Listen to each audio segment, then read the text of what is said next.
Hey, everybody. Can you hear me? Yes, I can hear you. Thank you so much. We're almost to the end, guys. Yeah, it's crazy. I feel like we just started. Okay. I'm gonna do my best. I have kind of a monster migraine right now, and I'm sort of just hanging on. So forgive me if I repeat myself or if I seem kind of dumb.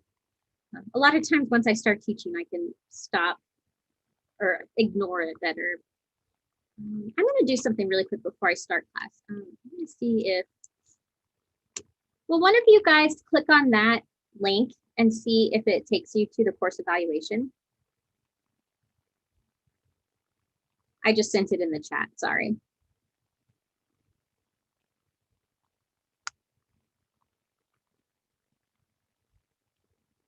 It does. Okay, awesome. Thank you. I just was curious if I could copy and paste something from my own Moodle and then have it linked to you guys. So I wasn't sure if that would work, but cool. Okay, so that's awesome.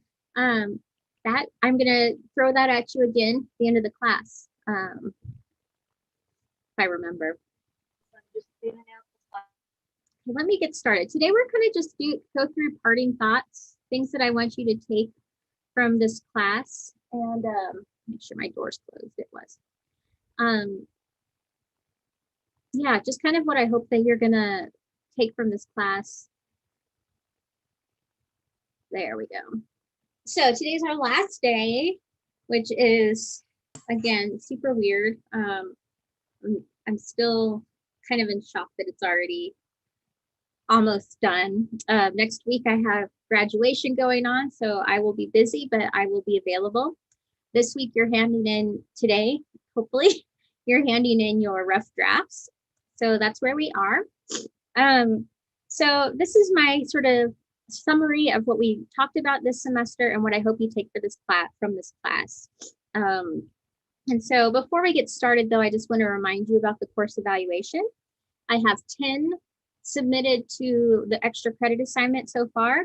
I have 24 students, so I need 14 more. So give me some more course evaluations, please.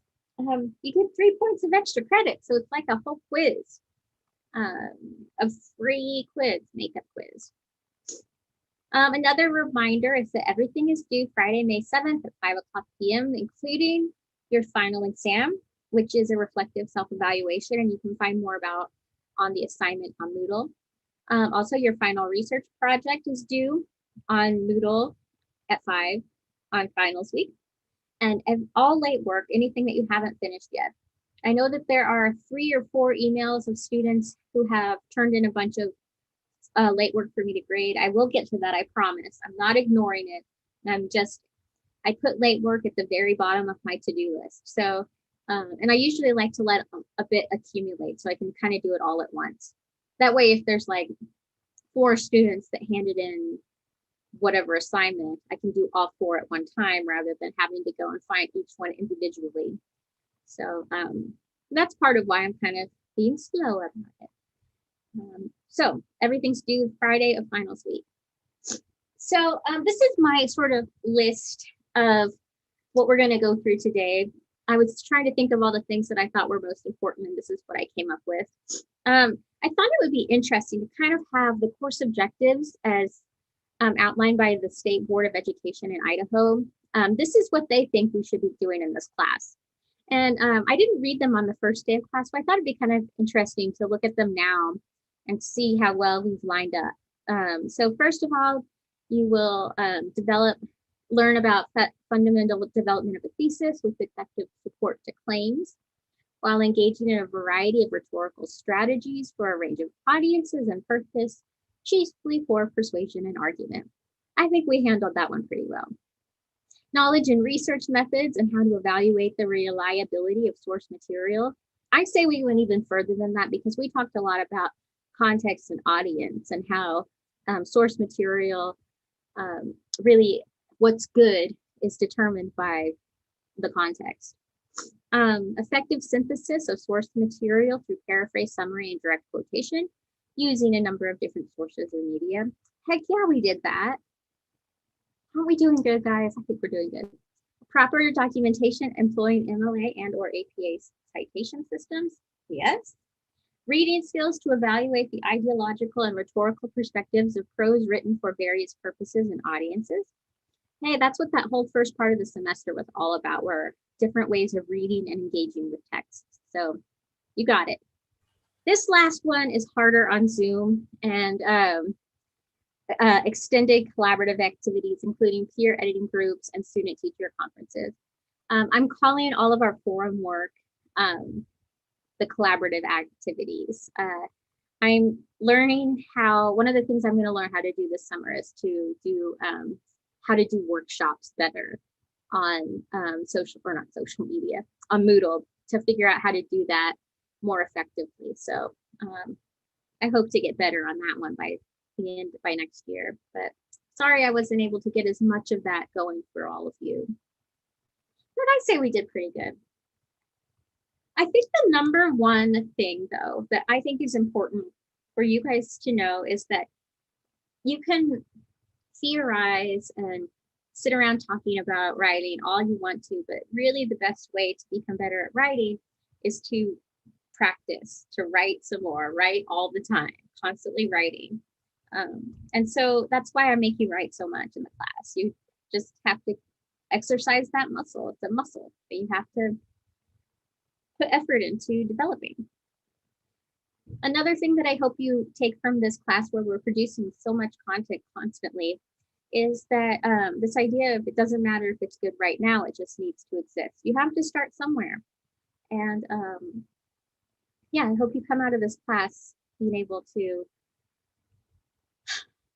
get started and not let perfection get in the way of your ability to get things done. Another thing, which is the sort of second half of the semester, that I think is kind of important about what we came up, or what we worked on in this class, is that when it comes to persuasion and argument, it's always better to go stay on the highway here and solve the problem, rather than veering off to complain about the problem.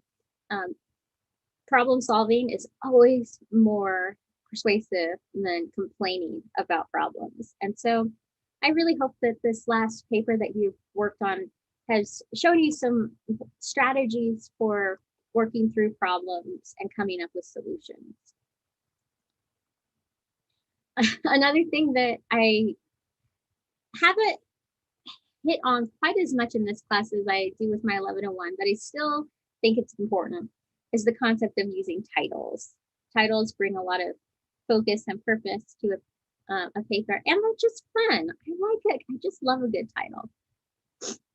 Another thing that I hope you take from this class is your ability to use the 3 different types of written content to develop your paper. Exposition, which is the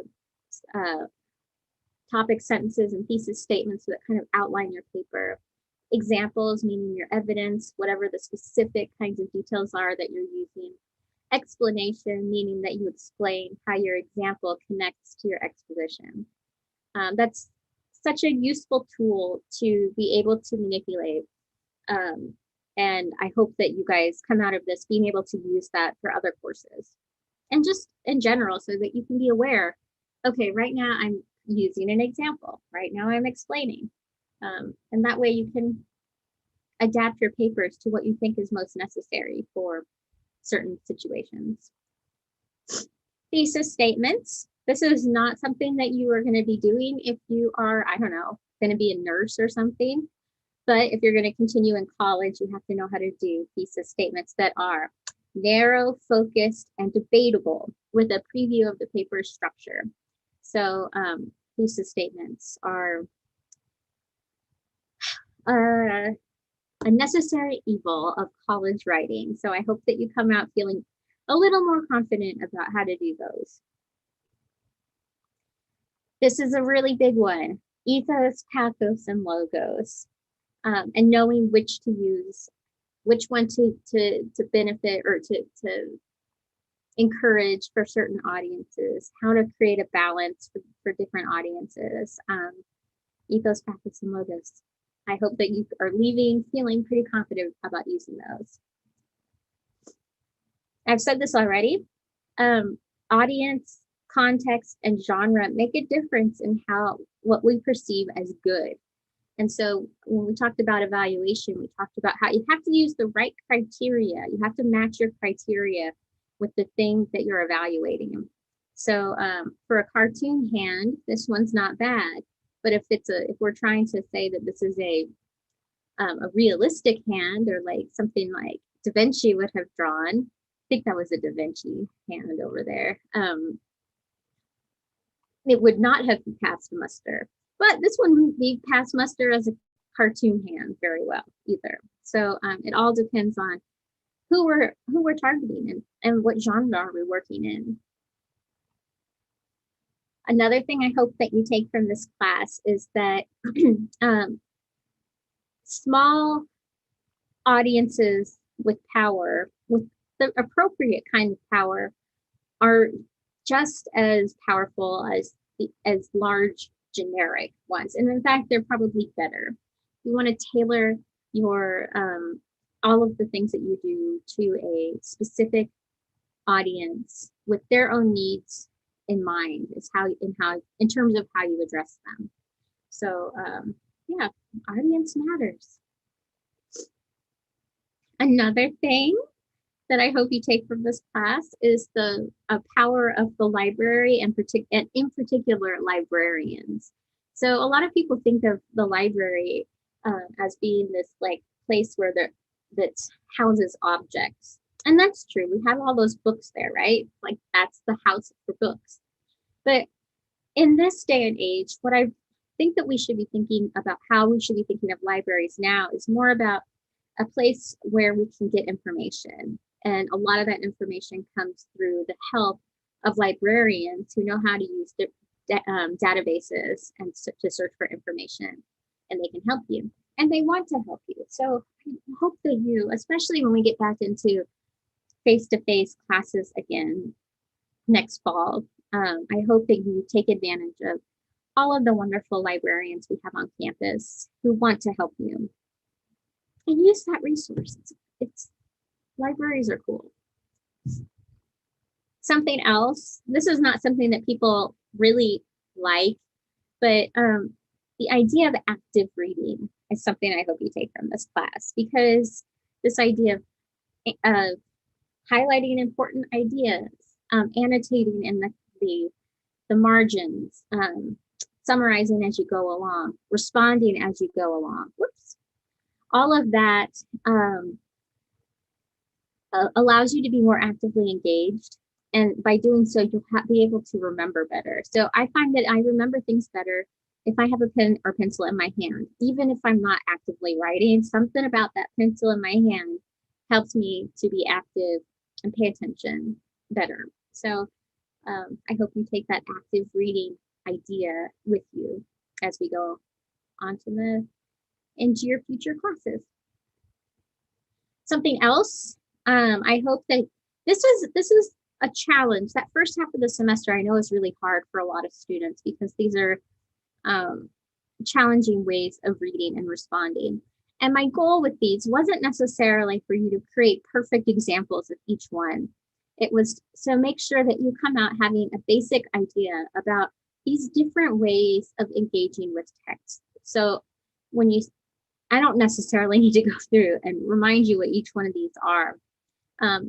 What I hope that you're able to do is know the difference between them and be aware of how you're interacting with texts, and make a choice about what's necessary for whatever given situation you may be in. So these are my sort of shorthand images for each of them. One of the hardest things I think that students have to do is to make the distinction between response, evaluation, and analysis. And most of you did pretty good. I think I'm getting better at communicating that, but there is still confusion about it, and that's totally normal. You are in good company. I probably couldn't have made the distinction between those when I was in college. So you guys are doing better than I was. But being able to make that distinction Again, it's just something that will put you in a position to be able to be really hyper aware of how you're interacting with texts is my goal with helping you learn about that. So I'm not going to read through all this. You've seen it before. But it's just it's just different ways of reading. Okay, I used to say that this was the most important thing you get out of 1102 is quote sandwiching, because when I first started teaching research, I would just get papers where just like quotes were just like dropped in out of nowhere, like the heavens opened up and plopped the quote right down in the middle of this paper, and I don't know what it's doing there. You guys have gotten better and better at that all semester, so I'm pretty pleased with that. I hope you keep using them in your other classes and impress all of your teachers with your ability to integrate quotes into your own writing. Another thing that we talked about is the difference between quoting, summarizing, and paraphrasing. Quoting being direct in quotation marks, lifted straight up from the text. Summarizing being the whole thing, taking a whole document and shortening it into your own words. Paraphrasing being like summary, but you're just focusing on a smaller section of information. All three of them need in-text citations of some sort, whether it's a parenthetical citation or an in-text citation where you say like, according to so-and-so. So I hope that you remember that as you move on. Of course, I'm going to say it again, learning to cite your sources, it's not a sign of weakness to include sources. It's a sign that you have done your work. It's good for your ethos. It's really helpful. So citing your sources is a good thing.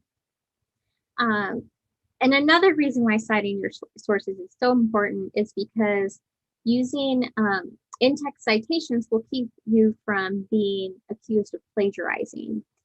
There are certain departments at ISU that are very strict about plagiarism and take really hard policies on that. And I really hope that the work we've done this semester and the practice we've done will help you so that you're not in a situation where you get accused of plagiarism for something that was unintended because maybe you forgot to do a citation. So be smart about your citations and use your quote sandwiches. I really hit this hard as I was putting this together. What you look like when you turn in a paper without sources, like you're in your own little world and refusing to listen to anything else. It's a powerful tool of persuasion to include sources. It's not a sign that you couldn't do it on your own. It's a sign that you asked for help. I wanted to also take a minute and read this again. We looked at this, I don't remember if it was the first day of class or the second day of class, but we did look at this during the first week. And I want to read it again. And this is The Unending Conversation by Kenneth Burke. Imagine that you enter a parlor. You come late. When you arrive, others have long preceded you, and they are engaged in a heated discussion. A discussion too heated for them to pause and tell you exactly what it is about. In fact, the discussion had already begun long before any of them got there, so that no one present is qualified to retrace for you all the steps that had gone before. You listen for a while until you decide that you have caught the tenor of the argument. Then you put in your oar. Someone answers, you answer him. Another comes to your defense. Another aligns himself against you to either the embarrassment or gratification of your opponent. However, the discussion is interminable. The hour grows late. You must depart. And you do depart, with the discussion still vigorously in progress. What's cool about this is that this semester we have come into and we became aware of the various conversations that surround the concept of problems in higher education. You have stuck in your oars and made some responses and entered into the conversation yourself through the writing that we've done. And as we come to the end, you're going to be turning in your papers, and the conversation's not going to be done. It's going to keep on going. So I know that seems pretty obvious, but on the other hand, I think it's cool. It's a cool thing to recognize that um, it's ongoing, and it's fun to get involved and become part of it. So I just thought that was a neat way to sandwich our class with that quote by Kenneth Burke.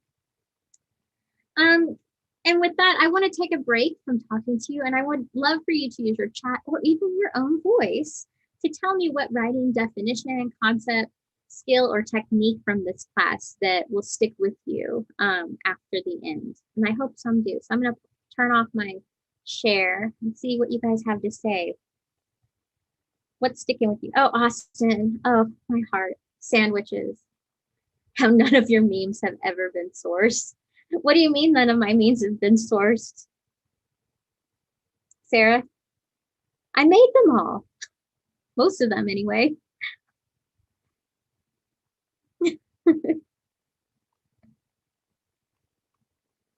What else?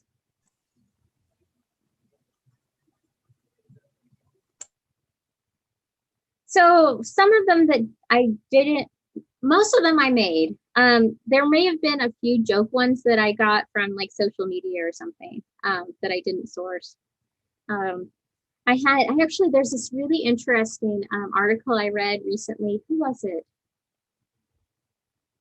It was an author who makes a lot of memes, and she intentionally takes off her identifying information on her memes because she says that they should be public property. It's a interesting debate to have, and I'm glad that you brought it up. It's a good one. I don't know. That was it was really interesting for my doctoral dissertation. This is off topic, sorry. My doctoral dissertation, I included a lot of memes in it. That was part of what I examined was, sorry, Sarah, I'm talking about it. Because it's actually interesting, Sarah. But I was really careful for my doctoral dissertation. I should show you some of the memes that I use. They're all like super niche for Jane Austen fans. And I tracked down the people that wrote them, that created them. I did a lot of research to find out who did them. And that's definitely a rabbit hole that nobody cared about except for me. But I wanted to track them down and tell them I was writing about their memes, and I thought it was hilarious and fun. Okay. Give me more. What else? Riley, I liked how you engage with class through different features on Zoom. I haven't done that in any of my other classes. Yeah, and I wish I would have been able to figure out more ways of doing that. I would get lazy and be like, I'll just do a PowerPoint again and just talk the whole time because that's easier. Breakout rooms are so hard. I don't know. Have you guys had better success with breakout rooms in other classes by any chance? Sarah liked the polls. Danielle said no, not good success with those breakout rooms. Yeah. I felt really guilty about that because no one talks in breakout rooms in other classes. Yeah. Somebody was kind of getting on me about not using breakout rooms more in my teaching because that's such an important part of this class being a collaborative kind of class is one of the ideas, but just I didn't want to waste our time. Oh, Riley loved the Thank You for Arguing book. I love that book too. I actually got in contact with the author to try to see if he would come and talk to us. But he had some weird, like, it was like he didn't want to be paid for his time, but he still wanted something in return. And I was like, I don't like the sound of that. I'm not doing that.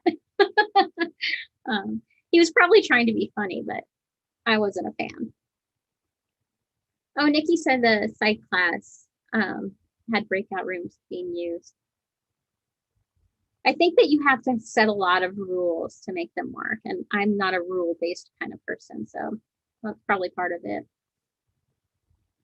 I know that there are professors that require cameras on, and that can help. I don't like that though. Anything else? Marcus said that writing a paper every week is good. It's, I know, really daunting at the beginning of the semester, but it is a muscle that once you get into that rhythm, it's easy. It's almost easier to maintain than having a big chunk of time off and then suddenly you have to write again. That's my experience for sure. Sarah said, I didn't like how I had to let go of perfection, but I needed it. Yeah, I know that's hard, isn't it? Um, I have been in a position in the past where I was paralyzed by perfection, and that's not where you want to be. You want to be free to just get things done. And the older you get, the more you're going to have to do that. In a lot of areas of your life, not just writing. Um, Chris and I always talk about how it's easy to get to about like 95%. The hard part is going from 95 to 100. And so usually we aim for that like 90, 95%. That's good enough. Um, so he always has to put in things into percentages. Um, Thanks, Sarah, for saying you enjoyed the class. I wasn't looking for validation. I was looking for what you're taking, is really what I was hoping to find out, because that's something I'm curious about. Okay, I have a little bit more to do on our PowerPoint, but thank you for that. I really enjoyed all of you too, so thank you. I hope that you found your dumb old required English class to be not quite as terrible as you expected. I have a few more things to say. First of all, because this is the last day, I wanted to remind you that I would appreciate for you not being strangers with me. I like to stay in contact with people. I got another chat. It's so hard on when I'm sharing. I can't see the chat today. Okay. But please reach out to me if you want help with application materials, personal statements for scholarships, resumes, school assignments for other classes, or you can just come to my office here at LA Liberal Arts Building 207A. And I'm also have an office space in the president's suite over in the admin building. Let me know when you want to see me, and I might be there or I might be here. So I'd love to visit with you if you ever want to, especially when we get back to face. Some of you I might not recognize because I've never seen your faces before, by the way. So I can't guarantee that I'll know who you are right off the bat. But I do love seeing students again. And in fact, one of my rules is like I'm pretty active on social media, and I tell students if they want to friend me, you have to wait till the end of the semester. So, but if you want to look me up on Facebook or Instagram or something like that, I'm definitely around on there. I post a lot about my kids. I post a lot about teaching. I'm really active in my church, so I say churchy stuff too. So if that bothers you, you could always silence me if you needed to. But some people get turned off by the kids stuff too. But I love keeping in contact with students, and in fact, it's just great. I love seeing where students go after they're done here. So, okay, keep in contact. And I'll just say this one again. This one makes me crack up. That I tell my students I love you, and the students say, yeah, I know. It's so obvious. Such a Leia and Han Solo type thing going on. Something else I wanted to say, I actually, when we're in person, I wear a shirt on the last day that says keep writing. So this is my attempt to recreate that. Please keep writing after the end of the semester. Write for fun. Write your emotions, write your problems, write everything. It's so healthy and good for you to continue writing after the end of this. And I hope that you understand the power of writing in all disciplines after this class. And we are coming to the close of the semester, and I always feel a bit like Frodo after he destroys the ring. And just like Frodo, I often feel like it requires a little goblin monster thing to actually push me over the edge and make it happen. So I understand if you're kind of there too. And I'm going to say it one more time before I end my PowerPoint. Please fill out the course evaluation if you haven't done it already. And I'm going to actually copy and paste that link into our chat for you to link to. I'm going to be letting you go here in a minute. So why don't you click on that and have it ready to go for when I take you. No class next week, Sarah. Nope, we're done. Next week was originally going to be conferences, but I realized I have to be at Holt Arena like every day next week for commencement stuff. So it's just, I didn't want to have to go back and forth hundreds of times throughout the week. So no class. So click on that course evaluation so that it's there and ready for you to go when I end the session, because I'm done. And I guess you'll be handing in your papers over the next couple of weeks. So we'll be interacting online, but this is the last sort of talk time. So I'll stick around if any of you want to talk. Otherwise, have a great weekend. Get some rest and make sure you take care of yourself as you come up to the end of the semester. Self-care matters, so take care of yourself. Okay, I'll shut up. Thank you, Sarah. Thank you, Danielle. Thank you. Thanks, Marcus. Thank you. Bye, all you guys. I love you all. Bye, Bohan. Oh, I'm going to miss you, Austin, too. Bye, Lars.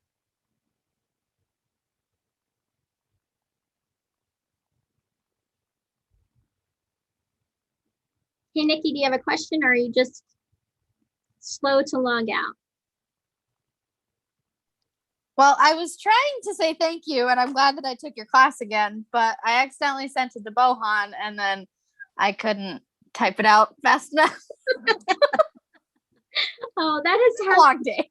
More times than I would care to admit. I've done that lots of times. A lot of times if I'm on chat duty for whatever reason, I will, as soon as someone emails or chats me, I will go back to everyone real fast so that I don't. Yeah. I tried to keep I tried to keep track of that, but I'm sitting here eating my lunch and I wasn't paying attention, and I was like, oh, well, all right, that works. Well, I'm really glad that you took the class again, and me too. Yeah, it helped a lot. It's been good having you, and I've gotten a full year out of you, right? You have, yes. That's always really cool too. It's like, I think that my classes complement each other, so it's nice when I get someone for a full year. Yeah. Thanks for reading with me. So I turned in, after you graded my proposal form, I realized that I forgot to turn it in. So I turned it in, and it's in there. But it does say rough draft on the side, but it's the proposal form. All right. Did you, by any chance, email that to me? Email me like the thing that said that you did that? No, I was going to say something Wednesday. That's why I hopped back on. Was because I was going to say something, but I was like, oh, I'll just email her. And then yesterday was hectic and I forgot, and I figured I'd say something today. Okay. I'll try to remember that. If you email me it, though, I will do a better job remembering. And so I just keep all those things like in my email and then go through them all at one time. So it helps me keep track of things if I'm, I can't keep track of all of the stuff that comes in late. So okay, yeah, I can do that. Great. Well, good luck on the rest of the semester, and thanks. All your other classes. Yeah. Okay.